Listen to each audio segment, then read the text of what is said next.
Champak one में टूनी चिड़िया और पिंटू कबूतर दो पति पत्नी रहा करते थे। उनके एक बहुत ही प्यारा बेटा जिसका नाम चिंटू था। वे दोनों अपने बेटे को बहुत प्यार करते थे। माँ पापा और वे दोनों अपने बेटों को प्यार दुलार से रखते थे। वे तीनों बहुत खुश थे, लेकिन होने को और ही मंजूर था। शायद उनके जीवन का ये सबसे हसीन मोड़ था। फिर पिंटू ने कहा, टूनी, मेरी वाटर पे नियुक्ति हुई है। मैं अब कुछ दिन के लिए जा रहा हूँ, अपना ध्यान रखना। इतना कहते हुए पिंटू कबूतर वहाँ से उड़ता हुआ चला गया। इधर अब पिंटू कबूतर के जाने से वह दोनों बहुत दुखी रहने लगे। माँ, मुझे भूख लगी है। ठीक है मेरे बच्चे, मैं तुम्हारे लिए खाना बनाती हूँ। और घर में राशन अब खत्म हो चुका था। बचे हुए राशन से खाना बनाया और टूनी ने फिर मिंटू को खाना खिलाया। माँ, ये तो बहुत अच्छा बना है। और फिर टूनी चिड़िया ने उसे सुला दिया। हे भगवान, घर का राशन खत्म है, पैसे भी नहीं है, स्कूल कैसे भेजूं मिंटू को, खाना कैसे खिलाऊं। और अगले दिन से टूनी ने झाड़ू पोछे का काम शुरू कर दिया। किसी के घर वो झाड़ू लगाती तो फिर किसी के घर जाके भी बेचती थी, किसी के घर खाना बनाती। ऐसे करते वह मिंटू को बड़ा कर रही थी। फिर एक दिन मिंटू ने कहा, माँ, आप मुझे पुराना बैग देती हो और पापा मेरे लिए नया बैग, नया पेंसिल लाते थे। आप बहुत गंदे हो। मेरे प्यारे बच्चे, मैं तुमसे वादा करती हूँ, मैं तुम्हारे लिए नया बैग, नया पेंसिल, नया कैप सब कुछ ला के दूंगी। अब तुम सो जाओ।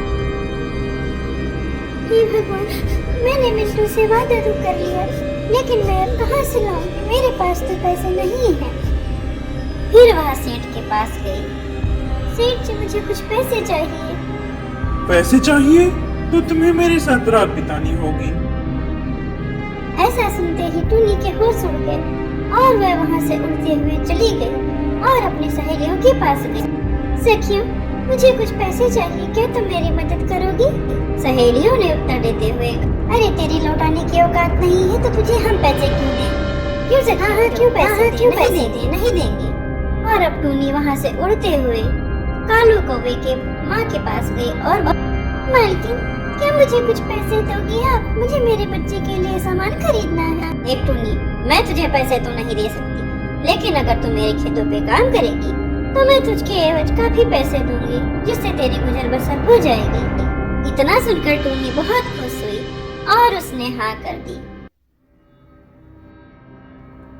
टूनी ने अगले ही दिन से खेतों में जाके काम करना शुरू कर दिया।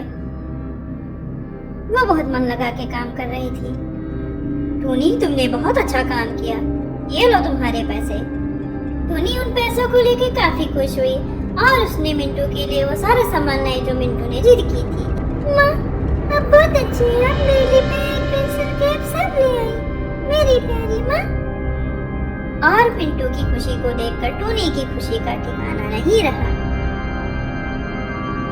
और टूनी खेतों पर काम करने के साथ साथ सभी के घरों में जाती, किसी के घर झाड़ू लगाती, किसी के घर जाके बेचती, तो किसी के घर खाना भी बनाती। माँ, मुझे एप्पल खाना है, और टूनी वह लेके आती। हाँ, मुझे चेरी खानी है। ठीक है मेरे बच्चे, मैं सब लाऊंगी। स्ट्रॉबेरी, वाह। और मिंटू की तो ख्वाहिशों के अंबार ही लग गए। उसे टूनी की हालत का अंदाजा नहीं थी। फिर एक दिन, ये क्या, मेरी माँ खेतों में काम करती है। माँ, आप खेतों में काम क्यों कर रही हैं? बेटा, अगर काम नहीं करोगी तो मैं तुझे पढ़ाऊंगी, लिखाऊंगी कैसे, खिलाऊंगी क्या? अब मिंटू को उसकी गलती का एहसास हो रहा था। उसने मेहनत करना शुरू किया। वह रात में फलों की सब्जियों को बेचता और साथ साथ पढ़ाई करता, और वह ऐसे करते हुए बड़ा हो गया। और एक दिन, माँ, आपका सपना पूरा हुआ, मैं डॉक्टर बन गया। हाँ मेरे प्यारे बच्चे, तुमने मेरा सपना पूरा किया और तुम डॉक्टर बन गए मेरे प्यारे बच्चे। माँ और बेटे एक दूसरे से बात कर ही रहे थे, तभी वहाँ पिंटू कबूतर उड़ते हुए आ पहुँचा।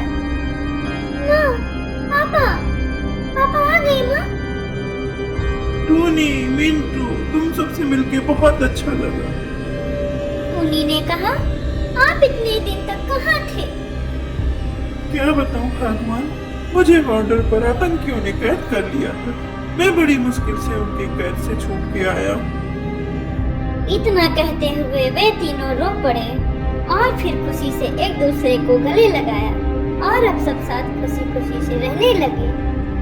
तो बच्चों, हमें अपने माता पिता के प्यार को व्यर्थ नहीं करना चाहिए।